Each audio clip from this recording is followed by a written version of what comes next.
Hello and welcome to the GBHL podcast. You're here with your host GBHL Jamie and GBHL Harry.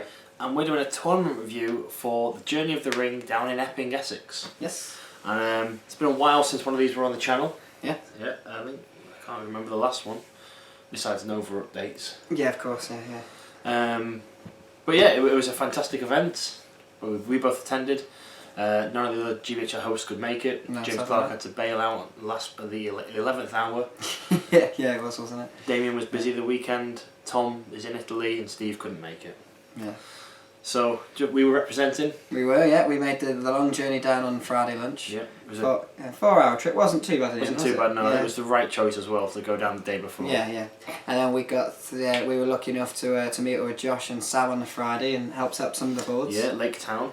Oh, what a joy that was! Beautiful. Yeah, it was. Absolutely if anyone's beautiful. seen some of the pictures from the weekend, some of the boards are fantastic. They really pulled together as a club down there to make all the boards look awesome and really represent the journey of the ring. Yeah. So we got to put together some of them, putting the farm animals. Oh, the farm animals on the Hobbit board. On the Shire board, yeah. Oh, I was so happy. If anyone noticed, hopefully it stayed there. There was a sheep at the bar. That was me. And all the boards had special rules for them as well, which was really cool. Yeah, they were really cool. Should we give a couple of examples of them of things now? Well, first thing off the bat, something that has been recommended at all events really is any sort of big terrain feature that's on there to have the rules for it next to it. Yeah. So saying we as the organisers intend for this pond to be deep water. Yes. That way, when you get to that table, there's no sort of, well, I've got a calorie army and I'd like that to be shallow water, so I ignore that, but it's half movement for you. It clears it up straight away, and it also saves the TO a job to come over just to say what was on. Yeah. So a few of them they did state clearly, and it was a nice little description. It was a bit of a flavour to it, and then tells you what each thing was. Yeah, it was a real nice touch, which I'm not quite seeing at a tournament before, which with all the thematic boards, which is good. Yeah. So there was little scenarios, optional rules you could play, if you will. They weren't game changer, but it had a nice little theme and addition to it. So some of them. Off the top of the head, yeah. So the Mirkwood board that I played on, it had the rules for Mirkwood forests. So that's from the middle book, Desolation of Smaug. We played on that one, and I'm sure that'll come up when we discuss it.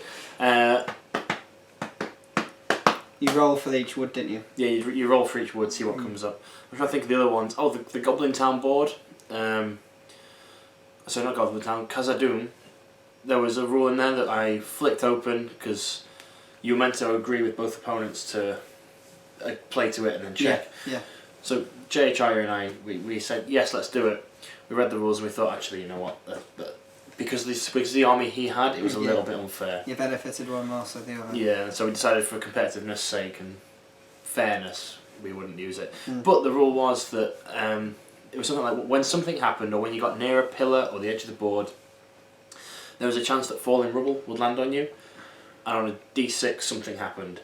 And a 1 was you dead with no saves. I was like, you've got an all-hero army. That's not fair. Yeah, it could be a real game changer. Yeah, for sure.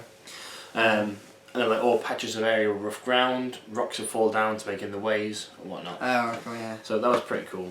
And on Goblin Town, there was a rule that if you were backed away off the walkways, it was a bottomless chasm, so you were dead with no saves. Oh, real grim. Real grim. Yeah.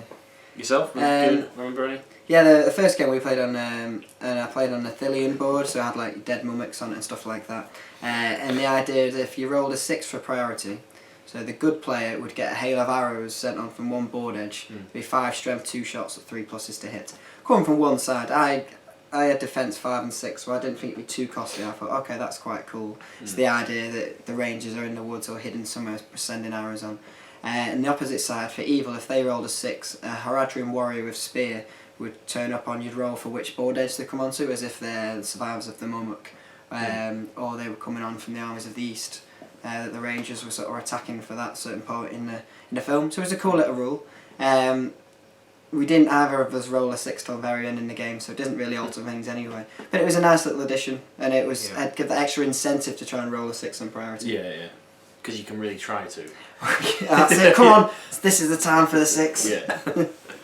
So we'll get into it. Yeah. Going into the event, it was a 350 points event, both good and evil, and as they hopefully have seen on the channel already, we did a few practice games and a bit of a tournament preview leading up to it. Yes, we did.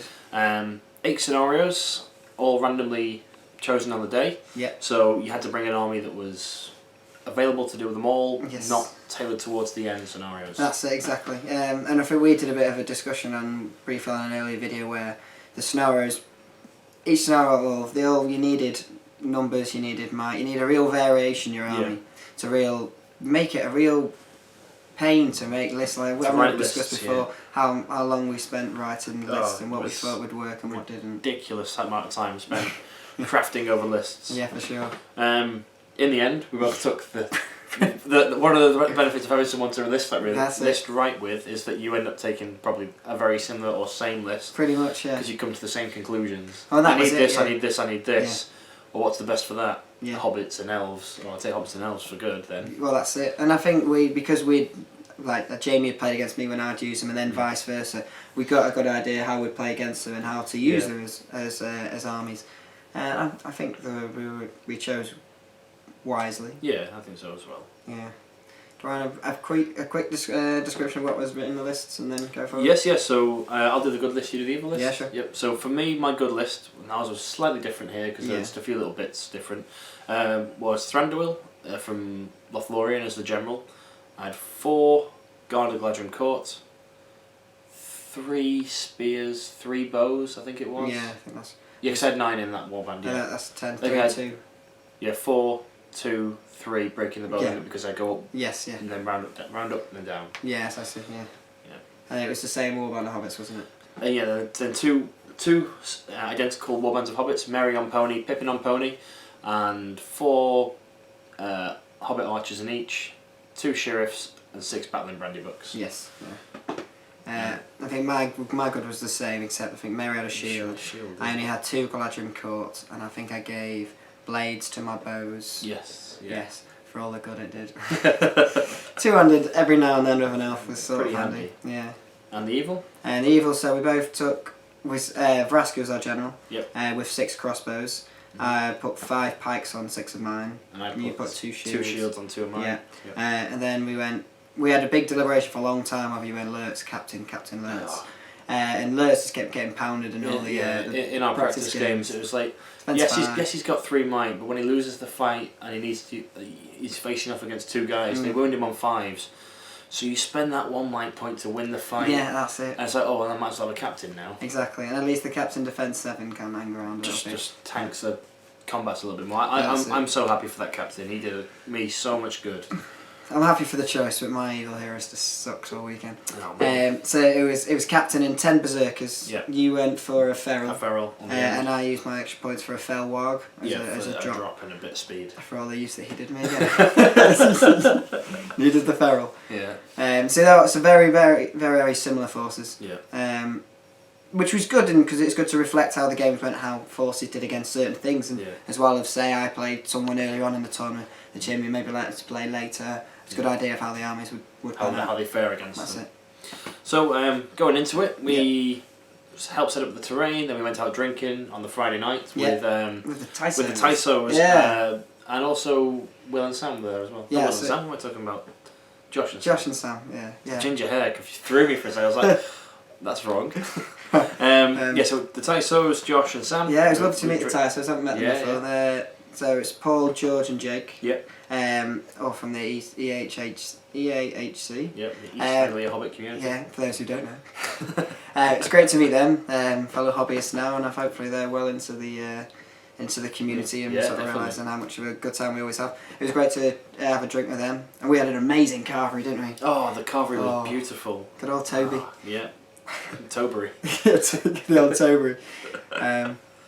That was great value as well. He really was. Oh yeah, did us well for the Friday night. Yeah.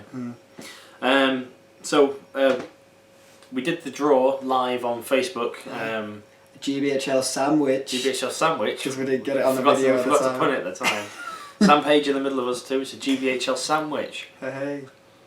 And we got the flash. Yeah. That's Damien's remix. I can't do that. I think as well. Yeah. And we were actually drawn against the Tysos, who we were drinking with. So yeah, no, it was nice, wasn't it? And I think yeah.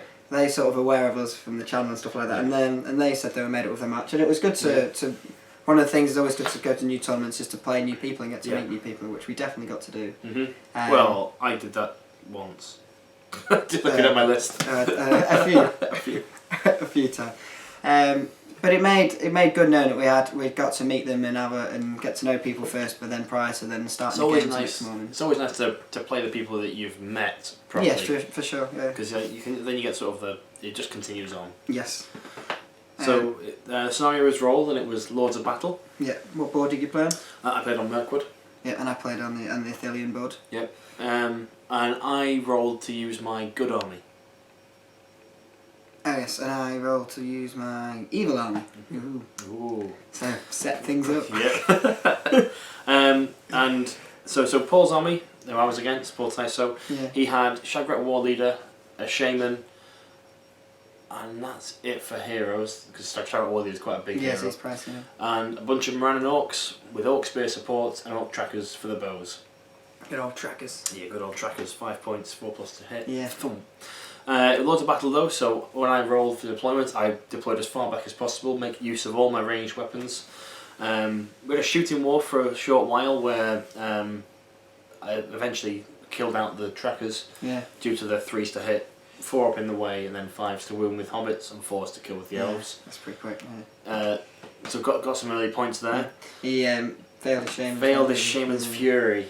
Channel and 2-1. Not what you want first game of a weekend. Happens at least once though. Yeah, that's true. Get out of the way then. Once, so that was sort of unfortunate for Paul and very fortunate for me because Thranduil's Aura of Dismay now works brilliantly against the army. Yes, yeah. Other than that, Paul realised after losing the shooting war he needed to engage, so walked forwards, and as I did the whole, he's walking towards me in this end, this line can collapse, this one can come back around. Oh, nice, yeah. And I think I got quite a good score in that game in the end. I think it was about 26-4 or something. Wow. So big. The tournament was based on tournament points and victory point difference, so it was nice to get a big positive number. Yeah. Did you kill Shagrat? I did not kill Shagrat, I came very close. Yeah. Mary was dismounted, went into Shagrat, had 2 God Acknowledgement supports, did 3 wounds in the last turn of combat with Mary. Well, two from Mary, 2 from Mary, 1 from the support. That's not bad because he can get his might back if he gets to kill. Oh, I didn't even think of that. Yeah, it was the last turn. Okay, so On that side? Yeah, so I played George, the youngest Tyso, and he had a Fiefdoms list, so he had Army of the Dead, Axeman, Loss and Arch. I'm just trying to think of the heroes. He didn't have any clansmen though, but he had Captain Delamroth mounted, Captain Delamroth on foot. Oh yes, and then he had Damrod and some rangers. Okay. So a nice little variant force, some really hard hitting like defence 6, lances when you need to, a lot of fight 4 and 3+ shooting. So we had a bit of a shooting war, crossbows against Rangers, which only kind of goes one way. Yeah, normally. Just because of strength 4 against defence 4. Yeah. I kept being a coward and backing off with the berserkers because I didn't quite want to hit in time. Not yet. And then only done when we hit combat, the berserkers are defence 7, so the Army of the Dead needs 6s to wound. Yeah. Yeah. And I tagged them quite well, so I was able to go 2-handed with berserkers, kill off the Army of the Dead that way. Because otherwise they are a pain. Yeah, they do. They quite interestingly, we've had that fight. Yeah. With one of our local guys, Callum. Yeah. Where the berserkers go into them. It's like, well, with 2 dice, higher fight, you're wounding me on 6s, I might as well go 2-handed. Well, because I kill you then on 5s and it just speeds up the process a bit. Yeah, it does, doesn't it? And I'm kind of thankful that you had those practice games with Callum because I probably wouldn't have done that at the time. I've been going all on, this takes a while on 6s. Yeah. So then his knights come round, the Delamroth knights start charging the crossbows, but having pikes on crossbows is really handy. Yeah. Gives you the extra attacks. I think I withered the charge, then won the roll off, and I think killed all 3 quite quickly. Yeah, Brasco against the captain, strength 5, defense 7, being trapped was pretty brutal. It was a really good game, really close, but it just kept swinging my way, and I think I racked up a few VPs as well. And I think breaking in general, I think it. Yes. Did you get both? No general, just breaking. Breaking, but I think it racked. I think it was like 23-9 or something, so I got a nice big yeah. difference there. So a good start for our first games. Yes, yeah. Even though they always say, don't always do you for too well in your first game. First game, yeah. Because you get right up. Hey, Scott. Yep. So game 2, we were drawn against each other. Yeah. Woo, this is off great. Yeah, I can't remember that tournament when me and Jamie haven't played each other now. No, at least we were saying at least it's early in the tournament and not for podium. Yes, I know, which is often the case. It's been the case at all the ones we've been to. Yeah, it has this year especially. Yeah. We see the prize was rolled, and this is where tournament theory came into it for me. Obviously, competing to win the ETC place, the wildcard place. Yeah. Want to win the event. Now there were 32 players at the event and 8 rounds, which means that after round 5, because you go 32, 16, 8, 4, 2, 1. So you have one true winner at round 6. 32. Yeah. So 18. Oh, for God's sake. There's 32 to begin with. Yeah. After round 1 you got 16, then 8, then 4, then 2. One true winner after 5. And then 3 rounds for that person to hang on at the top. Yes, yeah. So I was thinking the winner of this event's probably not going to have 8 wins. And if they do have 8 wins, fair play to them. They fully deserve it. So I thought, in this scenario, the maximum VPs you can score is 5, and wins are likely to be 1-0 wins. Yes. So I was thinking I'll try and play for a draw in this game, hopefully snag a draw somewhere else, and then go for wins for the rest. And the idea being that I would submarine my way up. Yeah, always. And avoid the nasty pack at the top. So in this game, I tried to do just that. I hurried march forward with my army. You do the same. Come forward, grabbing the prize. I won the move off. Go over the prize. And with no intention of ever picking it up, because that was the only way to score victory points. There was no breaking or general. Yeah. So if I could fight you away from the prize, then it would be a draw regardless. And I think that's what it ended up being. It ended up being a bit of a scrap, didn't it? Yeah. Which was always good fun, because it was a very quick scrap as well. It was, yeah. Berserkers hacking through hobbits, and then the side where the hobbits had more, they hacked through as well. Yeah. Well, the shooting was fun. Going through the fights into the elves, take them out. So that was clever. Get rid of the fight 5, and then the berserkers can just start hacking through hobbits. Trying to hack through hobbits. Rolling 1s and 2s all day. And then we had a bit of a good Thandorol versus Captain off, which took a while. Yes. Thandorol finally killed the captain. Yeah. For only Vrasku to come in and then push him off. But we played the spiders.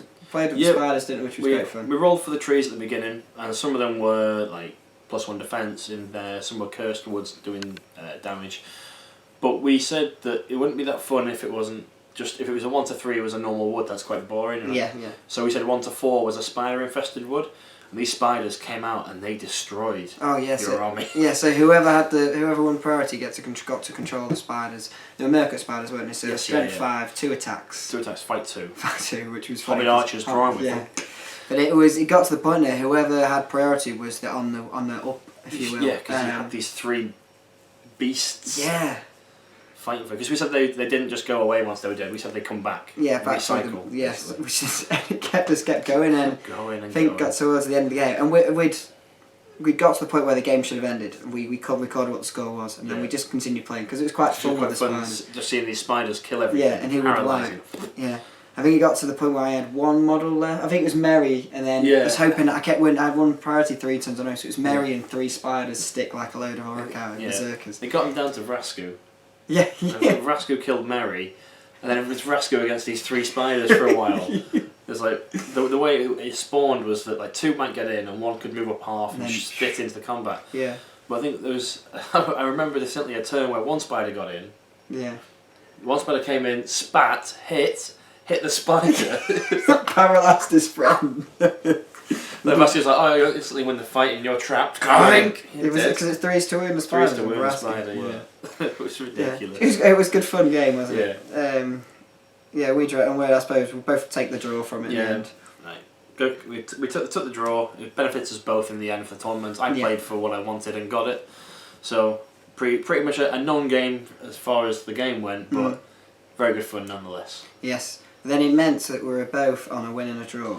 Yeah. And the only other two people that are also on a win and a draw, incidentally, two players that also brought very similar armies, Yeah. was Sam Jeffrey and Ed Ball. Mm-hmm. So believe it or not, we then got to play them in the next round. And I was drawing against Mr. Ed Ball. And I played Sam, and we played to the death. To the death was rolled. So for me, I rolled for what I was using. I was using my evil. And I used my good. Yep. I played on the Osgiliath board. Oh yeah, which is a nice board, isn't it? Board, I played on the Mordor board. With the big eye of Sauron. I really wanted to play on that Barada. It's a cool board. So we might as well discuss what they had as their arms. Yeah. So Ed, very much along the same lines as what we thought initially for hobbits. Yeah. He took Paladin, Merry, Banderbras. Yeah, over Pippin, and that's an interesting thought that we hadn't thought of, and we'll probably be stealing for future tournaments. Yes. Banderbras is just that much better than Pippin. Yeah. Sadly. Pippin for life. Pippin for life. he did me so good at this event, and we'll come on to that later.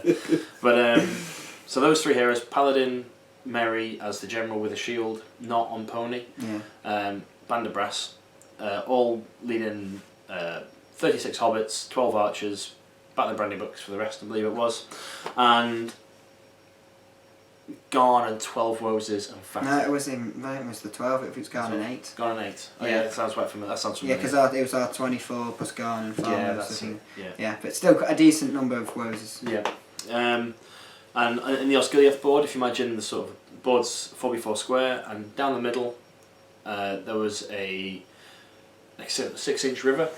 Yes. That was immediately on one's board half, and there were bridges over it. Yeah. Ed chose that half to make me come across the bridges, so he got turns of shooting against them, which I was quite happy for. You know, he was happy to fight me in a bottleneck, and I was happy to fight in a bottleneck. Yeah, surely. Did you get 2 attack models? We got 2 attack models versus his 2 attack models with higher fight, and it also means that he can't wrap around the sides. So we fought that out. Ed broke me quite quickly. I had some incredible turns of shooting. I had one full turn of shooting, 8 shots, 6 hits, 6 kill. I was like, whoa! Amazing! Oh, that's good numbers. And then the crossbows eventually went and hid as their numbers dwindled from the Hobbit archers, who were hiding behind a building, so it was 5 up in the way. Oh, sneaky. So the Hobbit the Vrasku, who was my general, worth 50 points, and the crossbowmen went and hid behind a wall and just took no more part in the battle. Yeah. Vrasku saving his might to pass courage. Yeah, excuse me. Yeah. In the middle on the bridge, Ed broke me, and then I, a few turns later, then managed to break him. Berserkers just don't run away, so being broken's not a huge deal. The game would end at 25%, so with us both being broken, it was currently 3-3. And it was like, I need to go and get Vrasku. These hobbits now had to march across all that way to find Vrasku, whilst he was just taking courage tests. Yeah. So Ed very cleverly, whenever he won priority, would charge a feral, the last remaining feral, with a guy who could stun. Yeah, so not quarter. To not quarter me, because I was 1 model off quartering. And I'd been complaining the entire game. I think we tracked it, and I rolled 8 double ones to wound hobbits. Oh. I was like, this is rubbish. I can't kill these stupid little hobbits. But courage test came around. Vrasku passes all the turns, not needing to use anything. On the turn I won priority and had this 1 feral left to end the game, I was like, I'll do the feral first. Double 1. I was like, he runs away. Good. Game's ending. Yeah. Vrasku passes. I was like, whoo! The game is a draw. Well, you would take that there. I would take that from that sort of massacring on the bridge. Yeah, it's clever of him keeping the feral alive. Is it? I'm just then thinking, do you want the game to end and take it at that point then? Yes, yeah. So because all that was happening was he was prolonging the game, getting and as close to Vrasku. Yeah, the chance of Vrasku. The chance of Vrasku running away. Yeah. Would you not do a courage test with a crossbow first? If the feral had passed, that's the plan. That was your next plan. Then move on to start making them run. Yeah, I see. Oh, it's a good result then. Yeah. Good result. Good. So you've got to continue your impressive record against Ed. Yeah. Been a while now, Ed. But that put me on a win and 2 draws. Which is very good. Which is very handy, because I then dropped down real low versus everyone else. And obviously Ed would be on that as well, but I can't play Ed again until the final round. Which is good. Which was quite nice that I couldn't play you until the final round, yes. and now Ed until the final round. Yeah, which is good. So I play. So that, as you say, that's Sam and Ed's good army. Yeah. Their evil army was. So I played Sam's evil army, which was a Knight of Umbar on Felbeast. Yep. 3 Castellans. Yes, 3. And a Taskmaster. Taskmaster. Yes. So 5 models needing to kill 4 to break him. Yes. Which is It was the weird way that. Yes. And that also 25% of them. Yes. So that was my fear straight away. Playing Sam into the death. Is I either need to kill the Knight of Umbar on Felbeast to get VPs, or to try and kill 4 out of the 5. At the same time, not really been breaking myself. I mean, the Castellans only give 1 away. Yeah, so they've got 1 wound, no fate. Which they're a pain. Taskmaster gives away 3. The Felbeast gives away. So that's. Taskmaster gives 3. They give 3. Felbeast gives 3, and Dark Marshal gives 3 as well. So maximum of 12 to give away. Yeah. If we're So playing fate Lords of points Battle. count. Yeah. Oh yeah, we weren't playing Lords of Battle, are we? But yeah, I know what you mean though. Exactly in terms of very hard to kill. What the am I small talking numbers. about? But to the death, it was tough. As the Felbeast player never once, Sam won priority for the first 5 turns in a row. As with the Felbeast, you always kind of want to go second so you can get the end of a line. Yeah.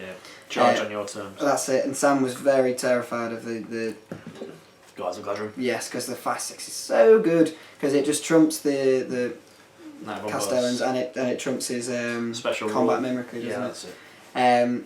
I think Sam still did get to get into a charge, and he got his heroic hurl off, which is grim, and he did still kill about 9 models. I think after that was the only 9 he killed because I kept tying up the Castellans with fight 6 and then stunning them. Yeah. Stunning Stunning Castellans. Castellans is so fun. Oh, you're fight 1 attack now. Go in, Hobbit Archer. You win the fight for me this time. You're effectively a guard of the Gladrum Court. That's it.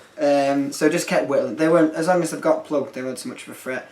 The threat was getting rid of the Felbeast in a way, and I kept. Once I got rid of Vulture as well, Sam had used 4 might, didn't get any of it for free with his Taskmaster. So another thing that went well for me.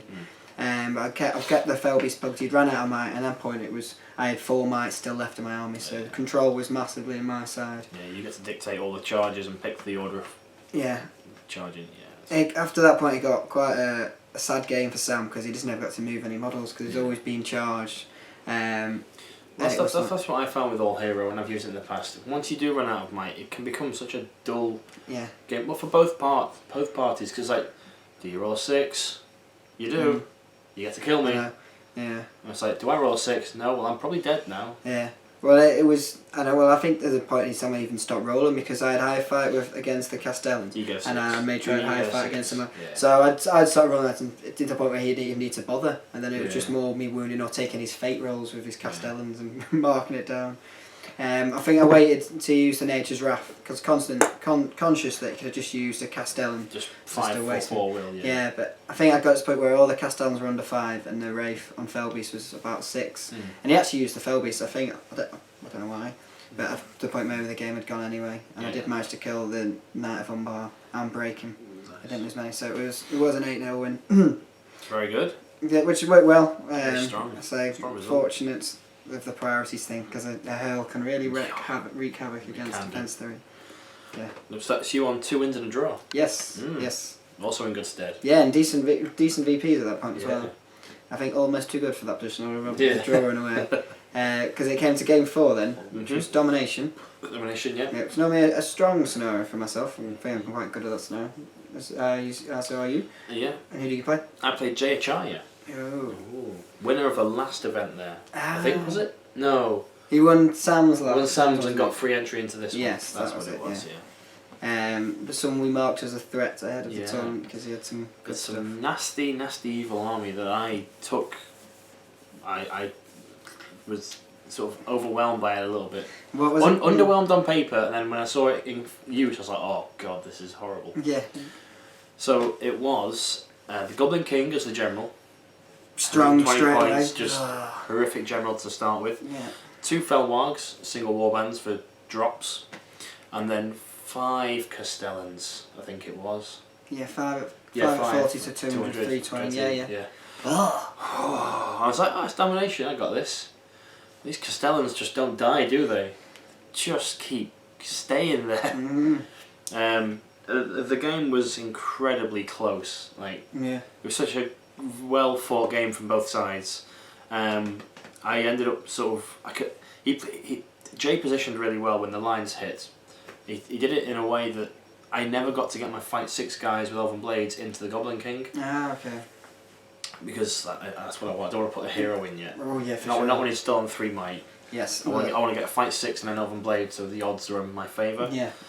So the fight 6 guys ended up just fighting against the Castellans, trying to get them. Guy with an Elven Blade would go in, start stunning, try and just get them down. Oh yeah.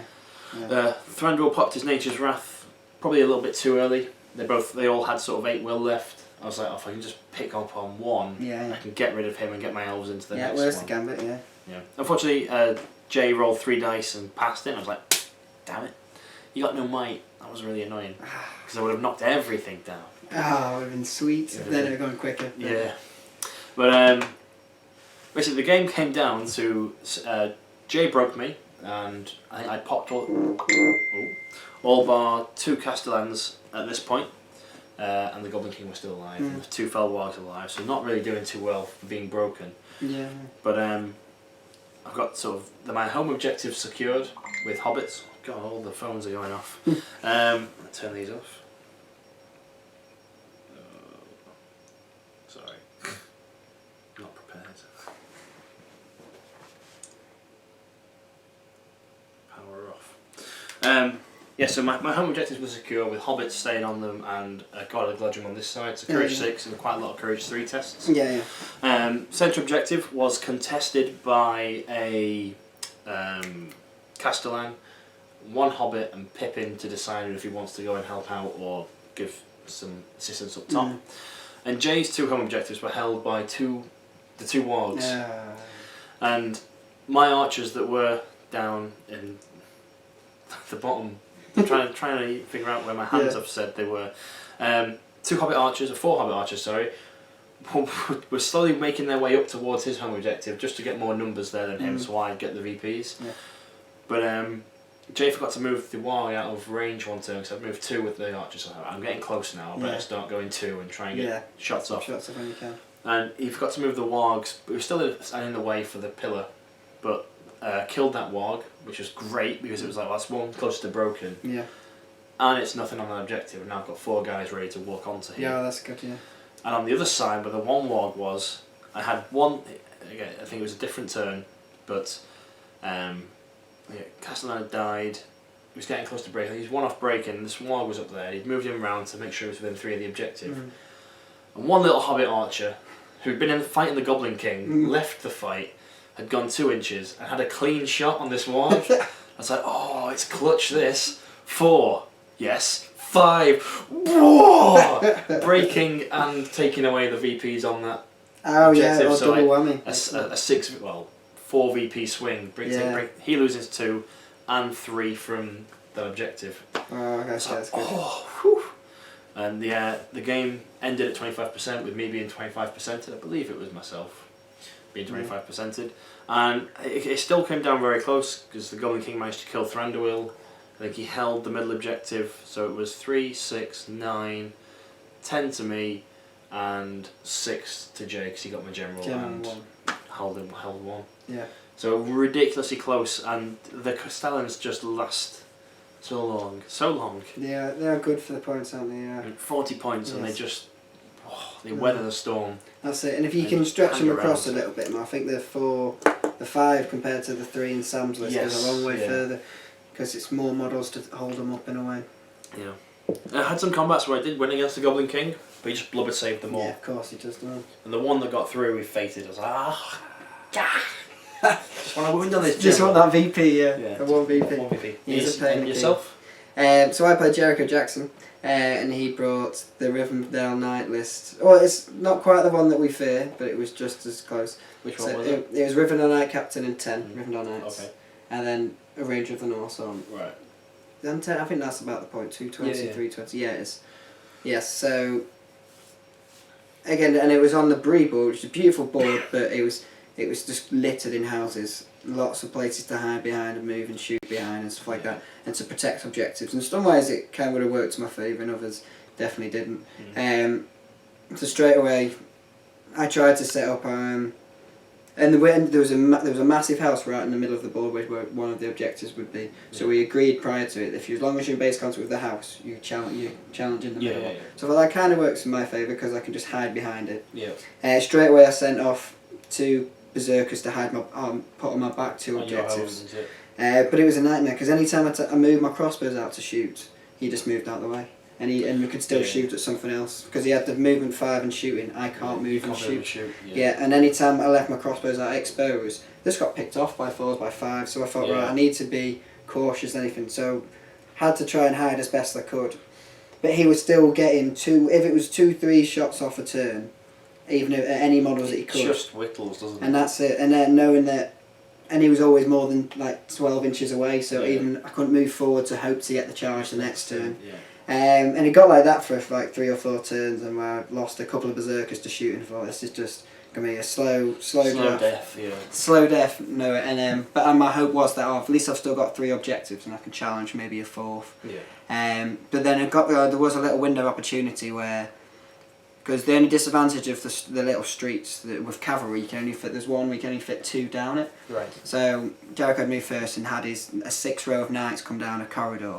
So I thought, right, here's my chance. After he's moved, I'd moved up to 6 to hope to call a heroic the next turn to try and block him down it, knowing that he couldn't help his buddies out. I won the roll off next turn, managed to charge him down this line. He then did the right thing and got the others to run away 10 sort of thing. So I managed to kill the 2, but then it sort of left me exposed in a way where I had a group of 5 sort of on their own. 2, my captain, my Vrasku, both with plenty of might, and like 4 berserkers, but then there was just a few knights jotted everywhere. So if I charged towards one, I could then get flanked and hit. I think I had to make the move where I deliberated. I apologised to Jack at the time because it was one part of moving phase that I hadn't moved for 10 minutes. I was just trying to think what is my best course of action, and I had to try to weigh up all my actions. Do I then go in for these and risk taking the hit, but knowing I've got fight value and might, I could probably survive it with my 2 heroes. Finally, I decided to charge Vrasku into a knight and a captain into a knight. They got both then counter charged by 1 each. So it would be 1 with 3 attacks, with 1 with a lance, and then the blade would be used, and same again with the other one. So I thought, right, okay, and then do I use might to strike with my captain, but then have none left? Or do I go shielding with 4 dice and use the might to try and go up to the 5, to the 6? I went for the latter option because I've been punished by it before. Captain rolls 4 dice, rolls a 5. No, rolls a 6, I say. Palsy uses rolls a 6. Jericho rolls his 3 dice, rolls a 6, wins the roll off, knocks down with his 6 attacks, and gets 3 5s. Kills my captain without being able to use the might. So I was like, oh dear, well that's not good. So then it was Vrasku who had 2 might. He was against 1 and 1, I think, but I think it worked out. Whereas Vrasku had 2 and 3. Again, 2 might against the 3, and I think again I've done the same thing. Whereas, do I use my might to strike up and then roll low enough that I can't even get up to the 6? Or go and try and hope that he doesn't even roll a 6 and I get up to 6? Same thing happened. I think I rolled a natural 6. He rolled a natural 6. He won the roll off. Knocked down. Very dead Vrasku. Dead Vrasku with 2 points of might left. So in one little turn I lost 3 might in both my heroes and 3 VPs. And all my might in my army. Which allowed, even though he only had 3 in total. It allows to control, doesn't it? Exactly. And it just got to the sad point there where berserkers were trying to chase knights, never really getting there. And he was waiting to the point where he could go 3 on 1, which meant 6 on 1 for 5s. In the whole game, I think I killed a horse and a knight, and got pretty much down to 1. It just got very grim and lost like 21-1. It wasn't nice. It wasn't nice. Crossbows didn't really do anything, and they getting charged, get knocked down, and get killed on 4s. Which was sad. It was grim. So good player. He used the strategy well. I was just a bit powerless. The board didn't help, and the army against army didn't help for that set scenario. The matchup wasn't great on that board. No, not at all. On a pitch battle, I think the berserkers maybe could have held up a bit better of a fight.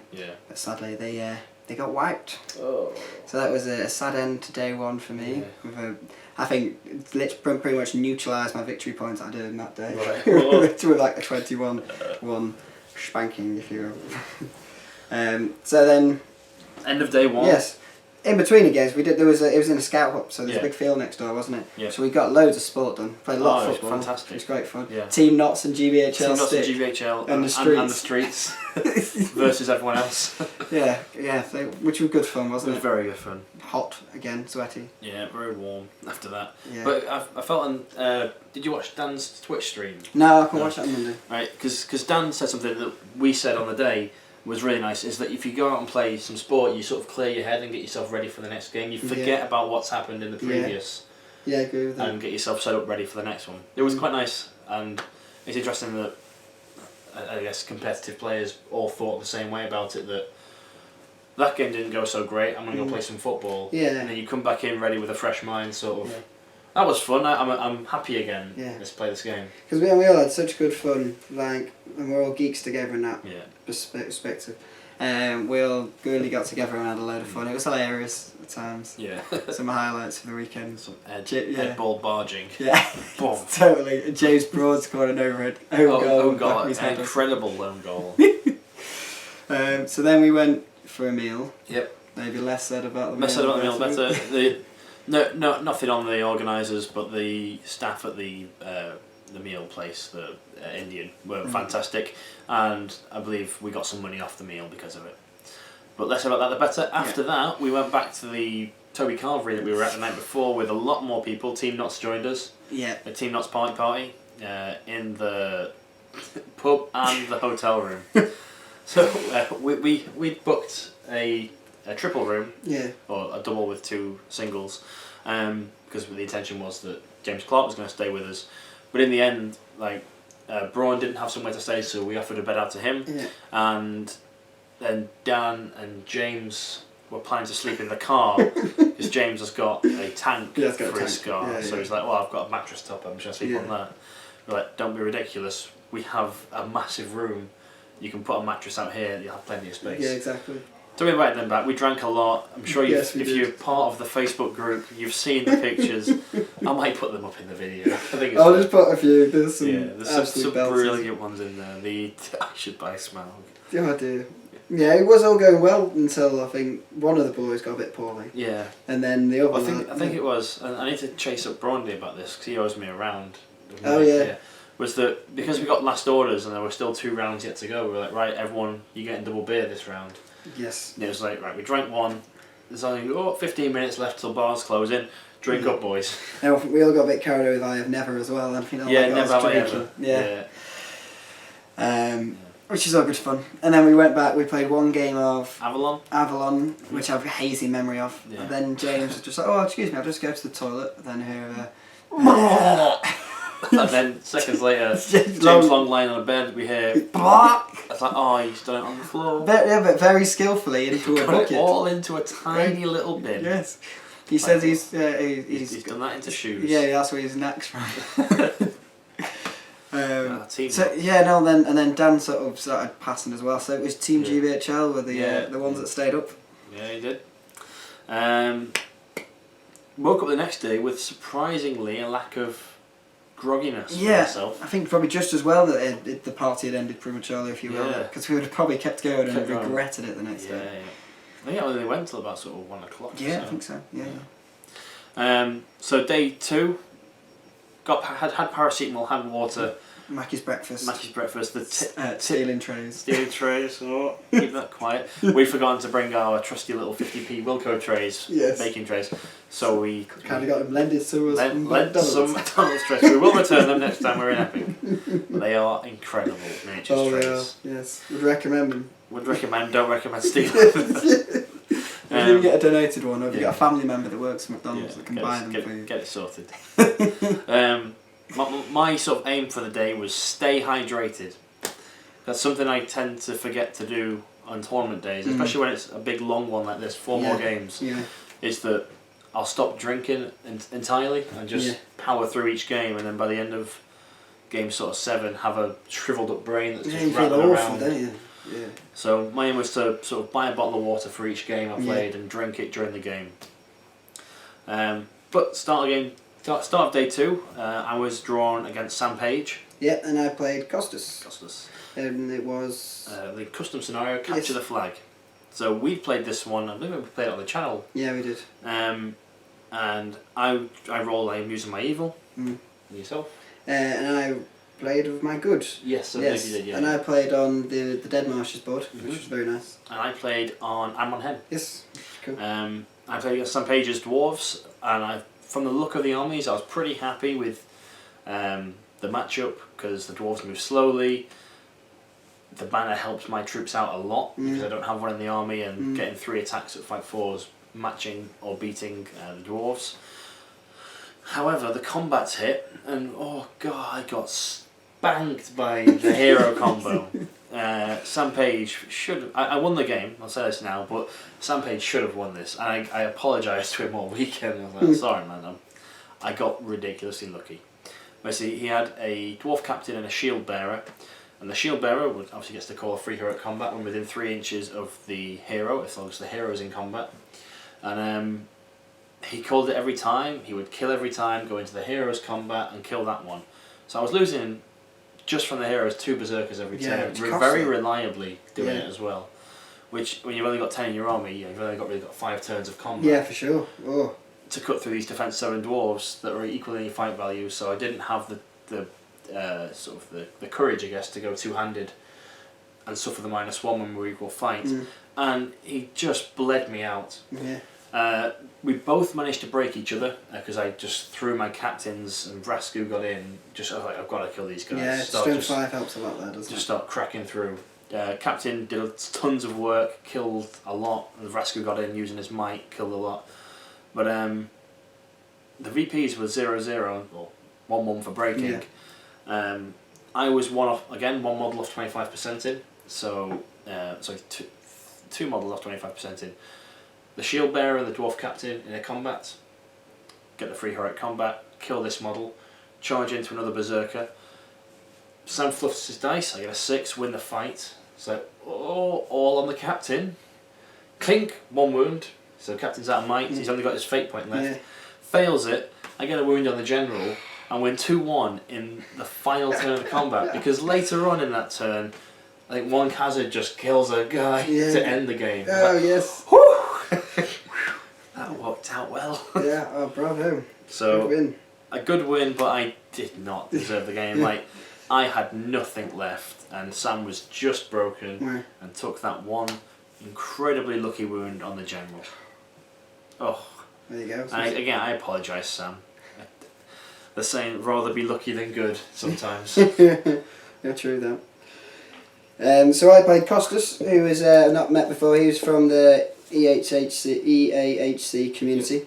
We played quite theme in a way because he used a nice Mordor list. I think it was Shaman, Taskmaster and Gorbag. Fight frontline Morannons with orcs with spear and then like a couple of trackers and stuff. We met about halfway up the table. There's not really something that we were told before game. I didn't quite realise that you can pick up your own flag. Yes, because we played it that if you'd left it behind and that counted as home. Count as your own, yes. Only if someone took it could you then take it. Yeah. But then just as we were starting and deploying, we said you could pick up your own flag. And I'm thinking, well, hobbits are never going to get there and back. Taking this banner with me could be quite useful because you pass courage test and it counts as a banner. Pass courage with 3 inches and it's a normal banner, So I give it to Thranduil with the risk that it's got the -1, but knowing that he could stay behind the back and he wants to really survive on him because he's a general, and he can have this big bubble of giving everyone a reroll. So we met about halfway up the board. I would be aware that how much of a nightmare defense 6 is when you're fighting with strength 3, albeit having axes and stuff like that. I got my Nature's Wrath off early to try and get through as much of this shield wall as I can. Yeah, because then everything else was defense 4. Could get through that quite quickly. With a combination of my poor rolling and an amazing shaman that just kept these shieldsmen so many times. And there was 2 orcs that had sort of broke through onto my side of the lines. If you were sort of like trapped in with Pippin on the charge with 2 of us, had a much higher fight.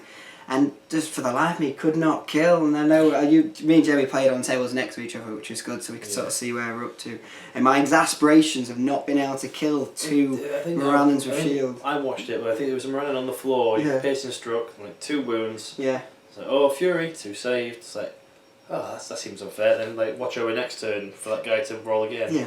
2 more wounds. 2 more saves. Oh, it was just. Oh. It was just the things that we knew it was new to happen. I think both I'd say those 2 orcs were like MVPs for Costas because they just stuck around and held up so much of my stuff. On the swing things the other way though, Costas had got like 6 free might in a row with the Taskmaster, which was amazing. And I'd pretty much burn out of might. But I'd broken him and he hadn't got to the point of breaking me, and the game was closing in terms of time. I think we're going to run to the time. So I would win, I think 2-1 or something like that at that point. So he knew he needed to kill. So he put a Gorbag and an Orc 3 turns combats in a row into an Elf with Spear. He declared heroic combat, got it for free, fair enough. Elf, parry, 6. Oh, sorry Gorbag, you must step back now. Where it happened 3 turns in a row where this 1 8-point Elf held off Gorbag and an Orc, just really preventing him doing anything. Which was quite fun because well, for me, obviously not for him at all because he's got 58 points of things and can't do anything. But I know full well the joys of Wood Elf parry. Parry. For 8 points, the ability to do 2 die. And to be fair, I'm getting your rerolls for the banner as well. I didn't actually, the banner didn't reach there, but having the banner when it was a lot of 2-on-2 fights, because he was killing me on 4s. With me being defence 3 all over the place, and me really 5 and 6s because of the strength. Defence 6 guy at the front. The banner to get an extra attack to win the fight was really handy. With that higher fight value, you do win a lot. You noticeably do, yeah. It's like those times when they win on a 4, you roll a 3 and a 2 as a reroll. I've got a 50% chance of winning this fight. Yeah, now. Sure, yeah. They really do add up the banner rerolls. And for 350 points, I never thought it was feasible to put a banner in, and then to get one for free was well handy. Yeah, so I think I snuck through that game 3-1, which is good because I needed to, I think, bounce back after my pummeling the day before. The next game was Hold Ground. I was drawn against Jericho Jackson. Your Bane. Yeah, my Bane for the weekend, and obviously I was using my good army this time. Yes. You drew. And I played Dan Entwistle, which was a close one because he's threatening my position in the league. And he was doing very well that weekend. So we felt that we needed to slow him down if possible because I didn't really want him, as much as I love Dan, don't really want him to walk through the tournament, if you will. So, and when that was Hold Ground again, then I used my evil and he used his good, which I was very happy about because he had a very themed Osculia veterans. Really well played, Dan. Yeah, it was nice, and I think so. He had Faramir as his general, without armour, without shield. Just with armour. Oh, so we're just defence 5 general straight away. Then he had Madrill. Yeah, a combination of Rangers, Osculia veterans. Yeah, Rangers, Osculia veterans. That was it. Yeah, it's a very nice. I think he had the full 24 in each. 8 Rangers and then he did because he had 10 shots in total with 2 heroes. 16 of them.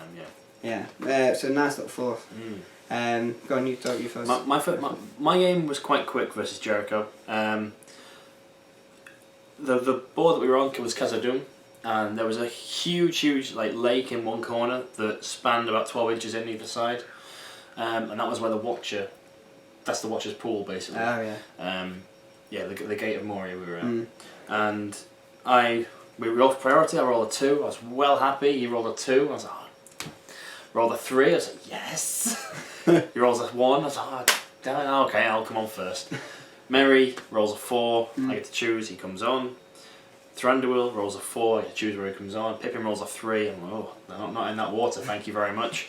Getting out of that is 12 turns, so that's 24 turns for that. No. They'd move 2 if they were swimming and right out of the roll, so 6 turns to get out of it. Oh, that's horrific. 6 times to roll the 1. They should all die really by the time they get out of it. For sure. That's horrific. So point of might from Pip really early. Yeah. Or might have been Merry, one of the 2. Much needed either way, isn't it? But I got to set up as an army, which was a huge benefit, the fact that I got all 4 pluses. So I turn up, pop the Terror Bubble up, there's no Fury in this army, so it's courage. It was a Corsair Reavers with a Harad Captain, and the Shadow Lord with Morellans with Spear and Shield, I believe. So no Fury, so I was like, okay, well Terror's going to be really handy for the Courage 3 men and Courage 2 orcs. So I come on in my little bubble, start making my way towards the centre, move 2 with the archers, but not really hoping to do too much because Shadow Lord's there. Jericho rolls, he rolls initially for the Shadow Lord's warband and gets a 2. So that would be his heavily armoured, they did have shields, definitely. Heavily armoured warband with shields, deployment my choice in that water. You didn't want to go down, use a might to go down to a 1 because the chances are then roll a 2 next turn, crap, they're coming on in the water. So we used 2 might to go up to a 4 and set up near my army. Yeah. Very cleverly sap-willed Thranduil off the bat, managed to run like Shadowlord 10 inches outwards, away from threats, clear line of sight, my fault, sap-willed, terror's gone. So, it was a nice idea. Yeah. And very well played from Jericho there. And then he rolled for his Rad Chieftain's Warband and rolled a 3. I was like, another might point to go up to a 4 to avoid the water. They set up, and I was like, right, so it's now my 4 might versus your 1 on the Chieftain. Wow. And the fights, obviously I've got fight 5 supports and fight 4, fight 6 supports. The fights went my way very quickly.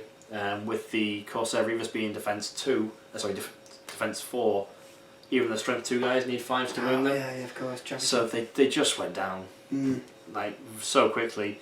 And do you Nature's Wrath? I did Nature's Wrath on the first turn of combat because Shadowlord had moved out of the way, and the captain, I avoided the captain. So the first turn just went really well. Yeah, well, it's like fight 6 and fight 5. You've done half the work for the game in that bit there, haven't you, if you knock them down and kill them. Yeah. I was thinking afterwards, probably should have heroic channeled. Defense 4, yeah. Add insult to injury. Yeah. You got the might to spare in that 4 versus 1, if it was. Well, the 4 might just meant I controlled the game. You slow him down, allow yourself to get to the objective. Basically, the game continued on for a long time.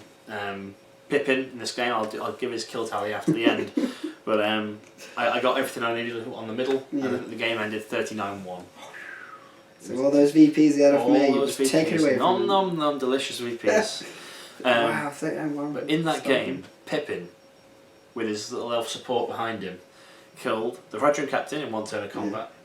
Good old Pip, 3 6s. He's dead. I think he killed about 6 Reavers. Just he charged into 2 with a support. 5 3 rolling 1s because he's fainting. 2 Morannons, and then I think an elf won a combat earlier against the Shadowlord, shanked his horse. In goes Pip, kill. It was. We were just in stitches. This little hobbit on pony with elf friend. Don't mess. Was just like kill a hero. Wow. These troops are pretty grim. Kill them. Oh wow. So Pip, I think, broke the army. No, excellent kill team. Pippin on Merry on pony with 2 Gladrum caught behind. Yeah, that's brutal. Oh wow. So yeah, Pippin did fantastic, and I got breaking general and all the points in the middle. Oh, fantastic! Sounds like a good game because whole ground is I was quite happy. Like I was thinking about this. It wasn't planned in any way, but in the car on the way back, the 2 that I drew against you was a low scoring win for people, like 5-0 maximum. Yeah. And to the death, most people would be winning 8-0. Yeah. So those 2 to draw in were the ideal ones because there was because they were capped. Yes, yeah, sure. And then the ones that aren't capped, loads about than whole ground, I scored big in. So. And yes, you did. That's how you did you well. Yeah. So I played Dan in whole ground. He had Madril with his reinforcement roll, which is a pain. Master of ambush. Yeah, to be fair, so we had to roll for him to come on first. Which I don't think I lost priority. You won priority. Yeah, so my Fell War came on. Yeah. Tried to get him in the middle. My Berserkers and my Crossbows, I think, thankfully, but I don't know if it then worked out for better or worse. Both rolled a 1, so they didn't come on. At least then I could then see where Dan would come on and whatnot. So, came to be. And then the Fell War got shot, so Dan effectively tabled what I had on the table at the time. Table that you might win. So then he got to put, but he rolled 2 3s, which went up to 2 4s. Yeah. For Madril and Faramir. It's handy. It is. So he got to pick the board edge as opposed to using might for me, or he had to go somewhere probably separate. No ambush though. It was just I'll set up where I want. Yeah, I'll just come on first and wait to ambush someone else hopefully. Yeah. So they come on one all together straight away, which is good because he got his spears together and his bow together and his might together. And then he rolled and I rolled. 6 might's good amount as well. It is. And I think he got to pick where my Berserkers went. And he put them next to his unit, and I thought, well, Berserkers next to combat is probably quite good, so at least they can try and get in and do some killing early on. As opposed to me mighting it and then come onto the other side only for me to get shot on the way to him. Yeah. So I don't know whether. But then it turned out that I got quite bottlenecked by the double. Warband. Double warband, yeah. I rolled again for the Vrasku to come on. I had the choice whether to put Vrasku and the crossbows with the berserkers all to go up on the opposite side of the board. Yeah. With the pikes, it would have worked quite well with him because I would have had the extra attacks. But I would have been totally blocked off to get him to the objective. Yeah. Dan just could have fought me, got himself halved and needs me, and ran stuff to the middle. Yeah. And I have nothing I've been able to do against it. So I thought Vrasku and the 6 crossbows start on the opposite side of the board, could march in, and then got a lot of shots to whatever Dan had that would come towards the middle. Yes. And he can 4s by 4s or 4s by 5s of shooting. Mm. I should do better in the shooting war. Didn't quite work out that way. Should do better. Yes, yeah. I think I lost an average of 3 berserkers for 3 turns of combat. 3 turns of combat in a row. Yeah. The berserkers got killed very, very quickly, to a minimal return. So that didn't bode well at all. So I thought, right, crap. Straight away, try and get to the middle. So if I get quartered, I might have that with crossbows. My crossbows got onto the middle and started doing a bit of shooting. Dan had 4, maybe 5 rangers that were shooting. I remember on his Twitch stream he said 4. He had 4 guys who could shoot. Yeah, so we had 4 guys that were shooting against my 6 and Vrasky. So I had 8 shots at minimum 4s, 2 on 3s, needing 4s to wound. Vrasky died in the second turn of the shooting war, where I think 1 ranger. I did the thing where, because he needed to march, Vrasky marched on the front, thinking, oh, he won't be that much of a threat against strength 2, because it'd still be 6s. If he got hurt, I can always move him round. Yeah, yeah. He did have 1 shot, hit, and then got a wound on Vrasky. Vrasky proceeded to fail his fate. I think he rolled a 2. It's like, do I use the rest of my might? I'd already marched. The rest of my might, and we'll not have any to give him the VP. So I thought, right, I'll let him have the VP, save the might, and try and kill stuff with shooting. Yeah. Second turn of shooting, I think I killed maybe 2 rangers. He put 3 shots through back into Vrasky, through a rank, killed him, and he had 2 might left. And it got worse to worse. The crossbows ran away. We didn't roll a 1 or 2 for like 3 or 4 turns. I think I had like 1 model left. So how it was with Jericho, Yeah. with that Shadowlord just being alive. So does the game end 1 or 2? No. No. More hobbits in the middle. Well, that's it, and then More hobbits in they the can middle. so much swing. It just gets worse and worse for the player that hopes it would end quickly. Yeah. So, despite having the army that looked on paper that it would do really well against Dan's, and me feeling quite confident early on, because I was happy that I was playing his good with my evil because of the bonus. Another spanking. I think that was break in general plus about 15 models probably. So it was a high difference. So I was well in minus VPs by this point. Yeah. Not looking good. No. So that was 6, wasn't it? Yep, that was game 6. Yep. Next game 7. I was playing Dan. Yes. And I rolled to use my evil. Yes. So it's the same matchup. So I've got a feral. Remember. Game changer. Game changer. And we played this game was delayed instructions, wasn't it? It was, yes, yeah. So who were you playing? I played David Farmer, who I played once before a previous tournament a few months ago, and I'd won the game, so it was a bit of a grudge match in a way. No one wanted to come back because that was a very close game. So delayed instructions, we played that on the channel as well. That was the Gondor versus Mordor matchup.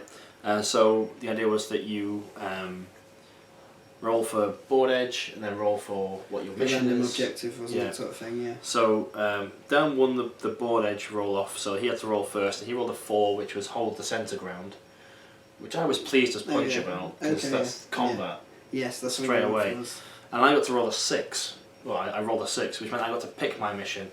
And I must have spent about 5 minutes deliberating on whether do I go kill the general, which is kill Armoured Faramir.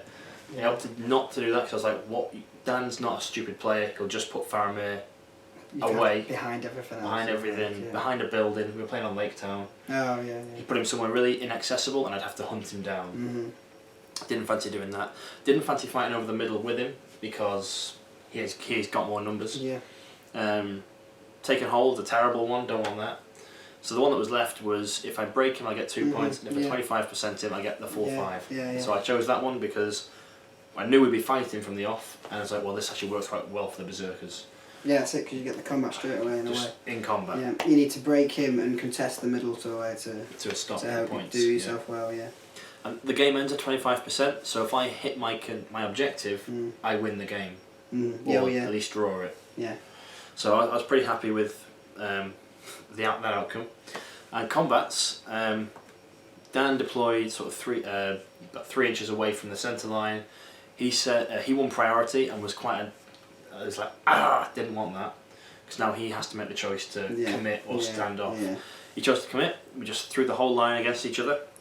And then I had the agonising choice, because we both deployed sort of a line and then our crossbows. Like, there was a building here, so line fight going on here, his archers here, my crossbowmen here.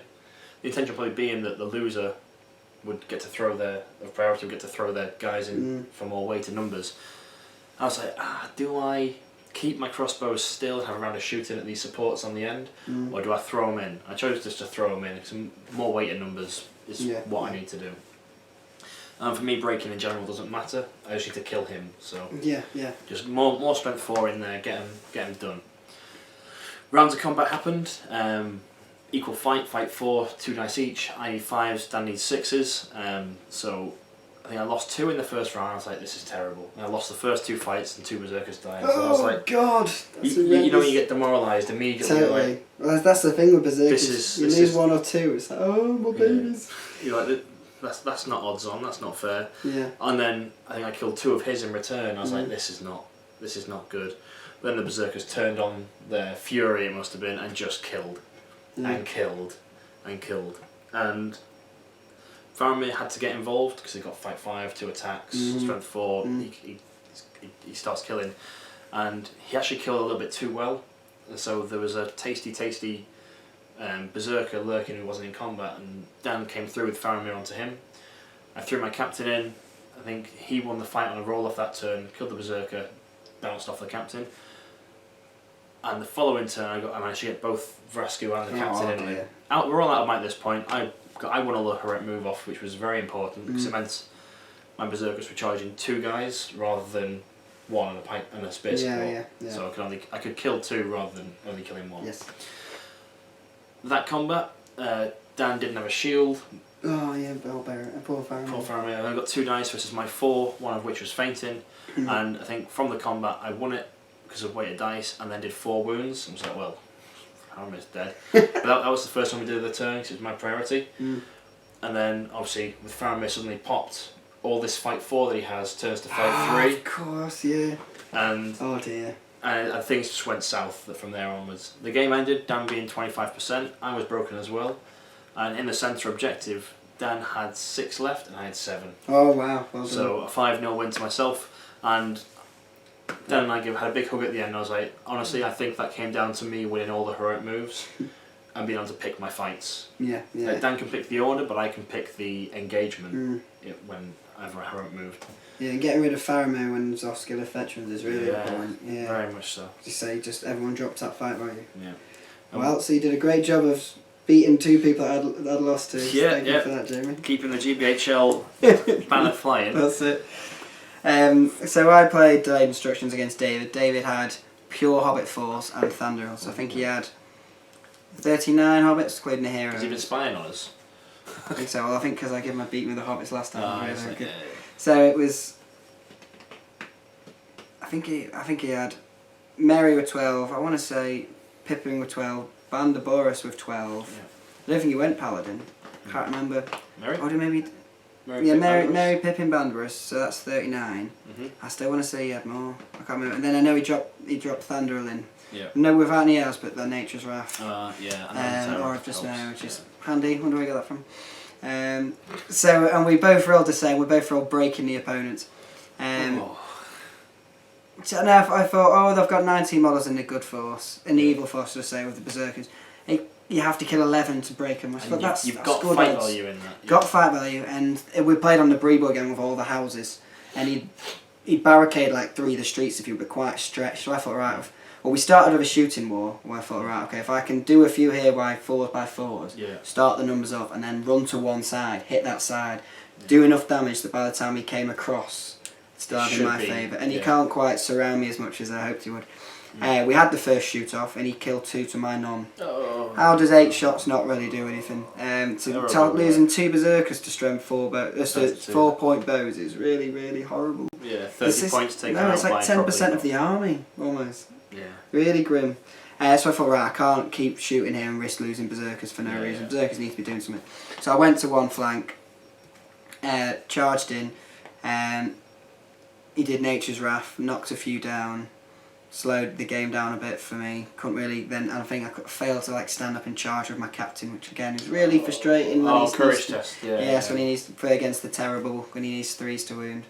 And I just kept him getting picked off. I think the turn I had to move up to charge the next turn, I lost another berserker and a crossbow.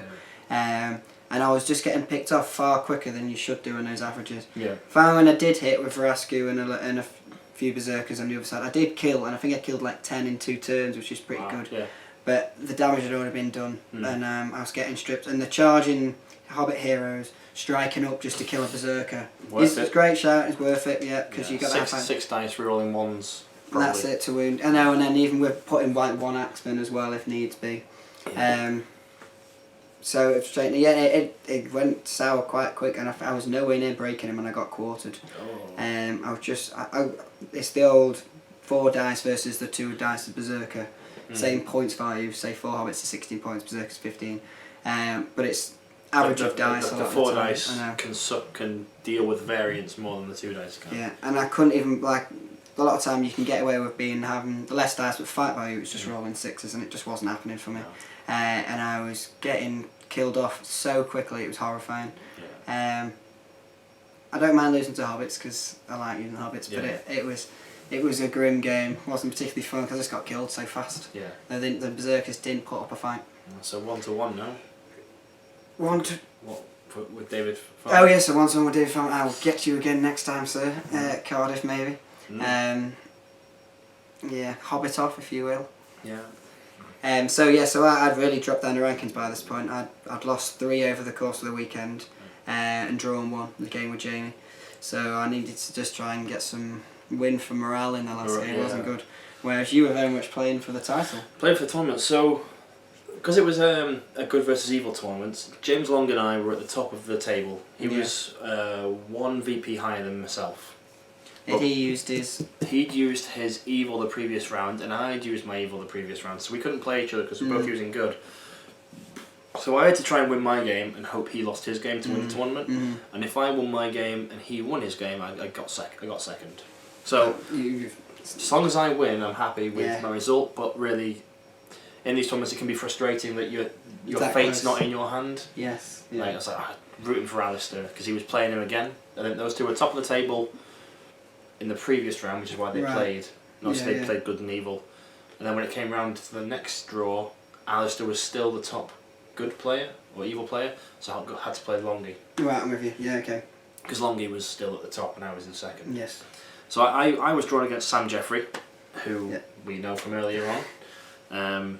Same army, so I was using my version of with more fight 6, which is fantastic. 1 for each Castellan and 1 for the Knight. But the game was Recon. And it was Recon, which so straight away that helps you in your numbers straight away in your favour. I had to make a decision, obviously it does have a fell beast, of whether I do put 1 warband on this side and 1 warband on this side, and put Thranduil with 1 of the warbands and hope that either goes after the general and break-in side or deals with the 13 possible VPs. But if he goes after the 13, then it's here. I decided I didn't want to risk 13 dying, and by that time the Knight were coming back over and dealing the damage anyway. So I deployed everything together. I thought strength in numbers is the way to go with hobbits. Just keep keep the dice high. Yes. Hobbits, his army didn't turn up for a while. He just kept rolling 1s with all the Castellans. Doesn't help. Or below 3s. Yeah. So I was just getting all this free walking up, but after 3 turns I was like, right, I should be 12 inches on. This is rubbish. The Felbeast would move on that as 1. It's ridiculous. It was like 3 turns of free movement effectively, because the Knight of Umbar and the Taskmaster came on, but the Castellans didn't, so we didn't want to commit anything. Yeah, of course. Yeah. I was like, free movement. I was like, I've not moved anywhere. No. Like the front rank are 12 inches on, the back rank are 11. This is rubbish. What's the average? Is it 13 turns you need to get across the board? 48 divided by 4. But you need to get the +1 because otherwise you'd be on the board edge. 13 turns. 10 more turns to go with no combat. I'm free walking. But after that, I hit that 12-inch line, and Sam's army had arrived by this point, and they started moving up, sort of slightly staggered. He held back a little bit to bring everyone into the little ball of Yeah. how it works. Started to come forwards, the fell beast hopping behind trees to make sure he got in the ways. But I was just putting all my shooting into the fell beast because I knew if I could put some wounds on it, use Thranduil's might to wound it, or if I could take it out, then the game was mine. Because that was the only. It's the threat. That was the linchpin of his army. And fortunately, after the third turn of shooting, because he didn't want to commit without his support pieces, I managed to get the 3 wounds on it. I got 1 wound in one turn and 2 in the others. Without might? Without might as Bravo, well. sir. Bravo. So from there onwards, it was very much just walk forwards, and the Castellans will engage me. The Knight of Umbar will engage me, but I'll just ignore them and just keep walking past them, and sort of they can kill 2 a turn, and I can fight 6 into it. Yeah. And just keep moving and keep progressing. And in the end of it, I thought I'd just try and fight him because Sam was like, oh, when you do 1 wound to these Castellans, I could just leave it. Oh yeah. Die and pop my Wraith and just end the game. Yeah, that's true. Which effectively we ended up doing when he realised that I started just right marching with Thranduil in about 8 just to get some VPs off, get my VP total up. He was like, right, I'm going to end it. So you'll win 6-0, but my VP difference, or his personal VP difference, wouldn't suffer as bad. Yeah, if you were getting the 9 off the turn. Which, at that point in the game, he's lost the game, so popping makes sense. That he's doing it to mitigate damage. Yeah. Acceptable popping. Acceptable popping. None of you first turn poppers out there. First turn, off turn 2 poppers. Ridiculous. Yeah. So I won that game. I had won 6, drawn 2, and was then. My fate was in Alistair's hands. I suppose it was, wasn't it? Because I had done all I could. Yes. So instead of watching the game and being that guy who's sort of peering over, cheering Alistair on, I thought I'll just go somewhere else and let them play their game. But you know you've done what you could do. I've done everything I can to win this event. Okay. Well, I'll discuss my game and say the result of that one in case you don't know. So I played Recon against Carl, another EAHC member. He's the ultraviolet painting commissioning. Big chops. Yes. Yeah. That's So he's the guy that painted for the Isengard army. Yes, and he also gave a voucher. So he's a commission painter. Is that what you say? Yeah, Yes. commission painter. He used so he painted up an evil army, which was a prize to be given away to the best, most steamed army of the weekend. And my word, it was gorgeous. He'd done a converted Uruk-hai captain with a big axe. Oh. He'd done a really nice Uruk-hai troll, Isengard troll. Isengard troll, yeah. And a really nice banner, an Uruk-hai banner, which had like the Tower of Orthanc with like the white hand at the top of it. It looked really cool. Wasn't so much. It was very themeful. It wasn't completely the most competitive force. I think it had a captain, a shaman, a troll, and I think a mixture of scouts and some berserkers against the 36 Hobbits. good models that we have, hobbits and the elves. Yeah. He just kept running at me, and it was quite grim because I think I'd heroic combat and killed his shaman quite early on. Dit of his terror. I didn't really bother Nature's Wrath because it wasn't needed. Pippin kept trying to charge a troll and didn't go that well, but Pippin didn't die, to be fair. Killed a lot of it. It's a game that was ended very quickly, so he just came over. He passed some outstanding fury saves, but numbers just prevailed quite quickly, and I got him down to 25% rather early. Didn't get to kill his captain despite knocking him down and attacking him with like 6 guys, including Thranduil. I think I took 2 wounds off him, but he passed his fury. I think he only took 1 wound, so he passed his fate. I think he only VPs away, so I just won the game 3-0. But it was nice to finish on a game that wasn't over stressful. And I got my wins up to 4, so 4 wins and a draw, 3 losses for me. It's okay. Finishing the positive. Yes, exactly, and the positive half of the table as well. So back on the serious end of the tournament weekend on tables 1 and 2. Alistair versus James Long. Yeah. Alistair went and did it. Good boy, Alistair. His evil list was very interesting. Yeah, it was, wasn't it? And interestingly, again, he borrowed all the models. Alistair apparently doesn't own an evil army, so he borrowed the models off David for the weekend. Yeah. It's a nice force, wasn't it?